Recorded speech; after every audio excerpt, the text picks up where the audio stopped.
ازيكم يا حبايبي، عاملين ايه؟ النهارده هنعمل مخلل البصل الجميل القمر ده. يلا بقى نسمي بسم الله وندخل على الوصفه بتاعتنا على طول.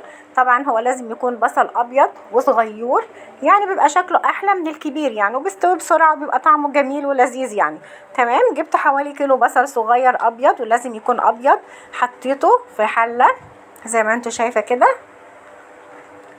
وهكون غالية مية على النار، غالية مية جدا جدا، وهصبها عليه وهغطيه واسيبه. ممكن تعمليه من بالليل، ممكن تعمليه من الصبح، يعني عشان ياخد وقته معاكي شوية عشان يوصل اللي احنا عايزينه. هتشوفيه معايا دلوقتي. حبايبي وحشتوني والله وانتوا كويسين. تمام. قشرت البصل، يعني انا حوالي سبته من بالليل لحد تاني يوم وبقى بالشكل ده. انت حتى لما بتمسكي البصلايه بتلاقيها طريت معاكي وبقت جميله يعني. ابتديت ان انا اقشره، وانا بوريكي كمان طريقه تقشيره اهوت. زي ما انت شايفه قشرت الكميه كلها. من احلى المخللات طبعا، انضف واحلى، وعارفين احنا عاملينه ازاي بايدينا وضامنينه. بقول لك لازم يكون ابيض، ممكن الاحمر ماشي، بس يعني بيبقى لونه مزرق كده وبيخلي الميه بتاعته مزرقه، ما بتبقاش ظريفه خالص يعني.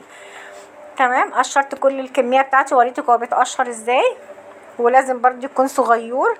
هبتدي بقى الشطه بتاعتنا اللي احنا مخزنينها عشان المخللات، الشطه الحمراء، وانا عملت لكم فيديو قبل كده بيه. هحط حوالي 3 معالق زي ما انتم شايفين في طبق يكون واسع عشان تعرفي تقلبي المكونات كلها، ومعلقتين سكر كبار.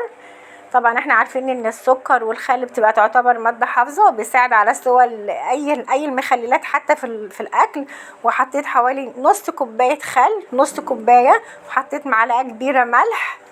طبعا عشان احنا حاطين في الشطه ملح، ما نكترش الملح برضو معانا زي ما انت شايفه كده.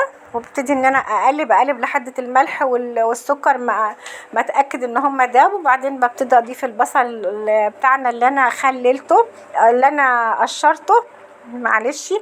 هو هبتدي ان انا اقلب كل ده مع بعضه، وهكون محضره برطمان زي ما انت شايفه كده. حاجه جميله وبتفتح النفس. طبعا مخلل البصل من اجمل المخللات بتاعتنا، ودلوقتي هيبقى سريع، ما عادش بيغيب زي الاول. هبتدي ان انا اعبي المخلل بتاعنا في البرطمان. برضو عايزه تزودي زودي، طبعا هتزودي في الكميه بتاعتك وفي المقادير بتاعتك هزودي.